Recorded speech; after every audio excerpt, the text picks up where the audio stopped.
So, good evening guys. For today's video naman, tatlong items yung papalitan natin doon sa ating ADB 160. Yung stock side mirror, saka yung stock lever. May nabili tayo sa Lazada, ipapalit natin. Pero yung side mirror, meron tayong side mirror dati, yung Nemo Ducati na side mirror. Mas maliit lang siya ng konti dun sa stock side mirror, pero mas maganda yung tsura niya. So ipapalit natin siya dun sa stock na side mirror. Then yung may dalawang item pa tayo na ikakabit.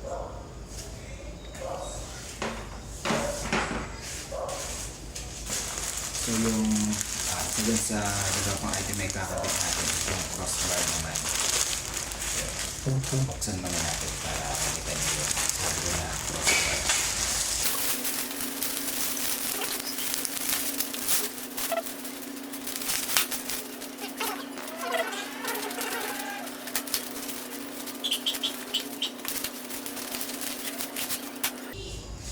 So yung second item natin is yung Motowolf na crossbar.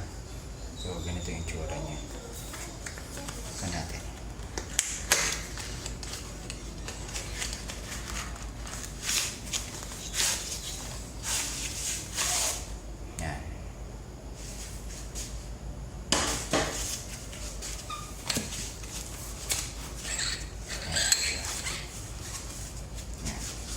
So, kinakabit natin yung close sa ganyan para pwede kang mag-clamp ng mga accessory mo. Pero ako, primary siya, ginagamit ko siya dun sa clamp ng Action Cam o kaya ng Insta360. Dito siya, may kakabit natin.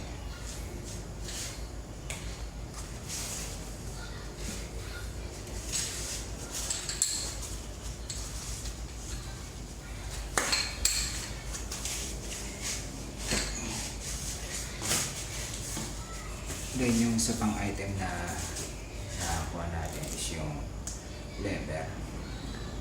Same speed yung brand niya. Check natin yung actual na item.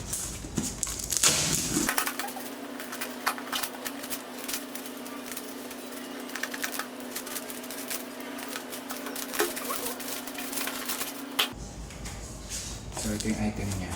Same speed ang brand niya. So natin para makita natin.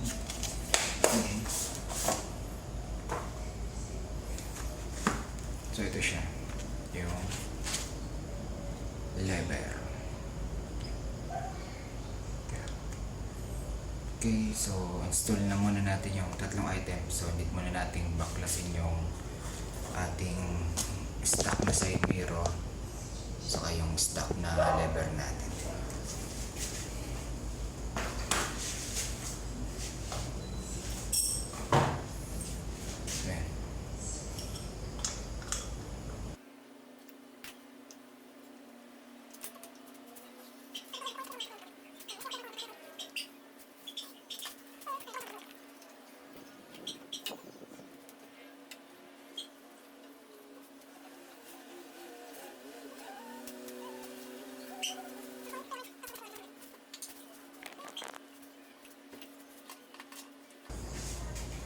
Next is check natin yung nabili nating bolt kasi iba na yung mounting style nito.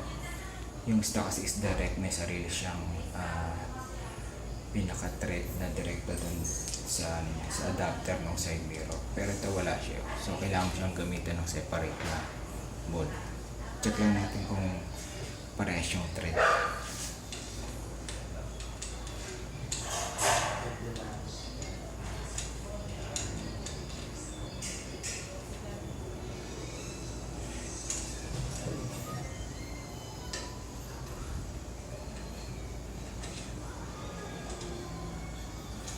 So hindi siya parehas, mukhang yung stock na adapter, side mirror adapter ng stock side mirror is counterclockwise yung thread niya. Kasi ito is clockwise siya parehas, yung nabili natin. So kailangan natin palitan yung existing niya na adapter. So meron naman tayo.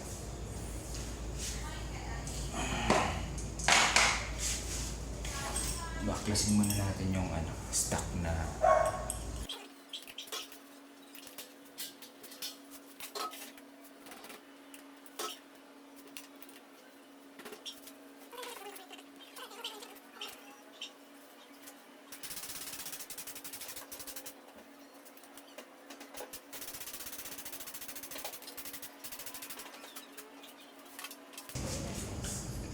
so yung stock na adapter naman, side mirror adapter na stock is pares naman clockwise yung pahigpit niya. Pero yung problema natin yun dito, iba yung thread niya, counterclockwise. So, meron tayong ipapalit na parehas clockwise dito yung tighten pati dun sa ibabaw.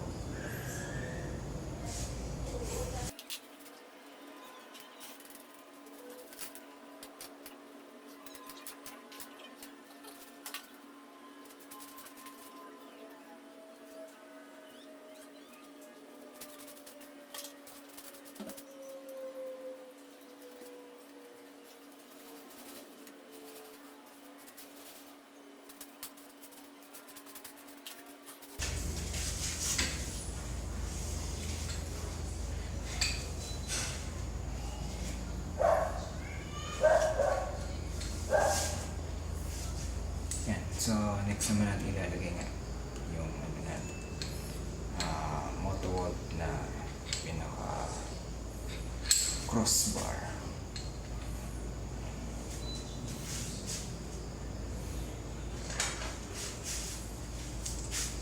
Check natin kung ano man siyang sakto.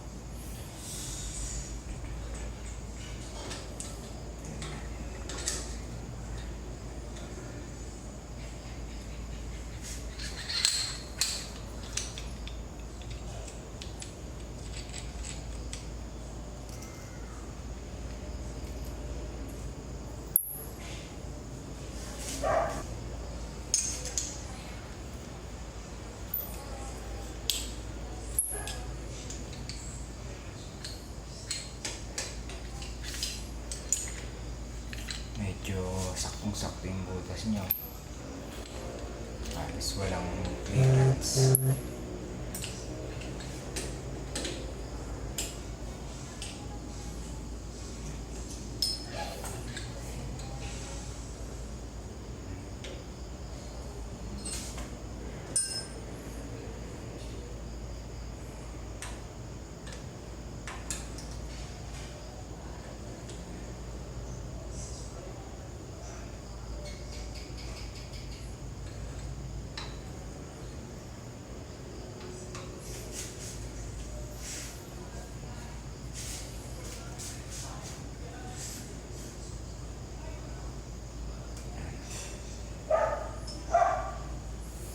So may kasi isasama ba tayong dun sa pinaka nut niya, meron kasing switch yung natin MDL. So tatlo yung iipitin ng Allen bolt na to, yung side mirror natin, yung crossbar, saka yung pinaka switch ng ating MDL. Test mo naman.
Pasok naman natin yung sa left side. So sa right side naman tayo.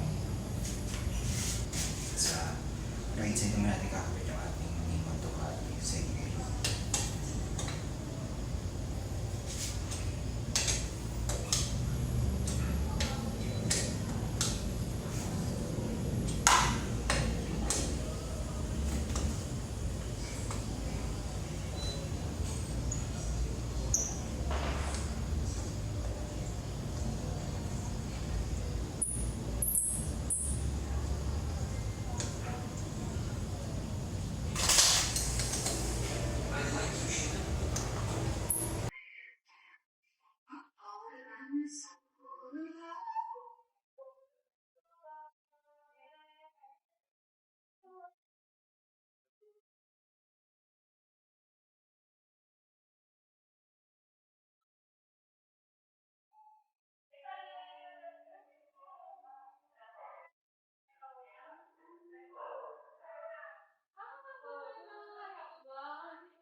So ayan.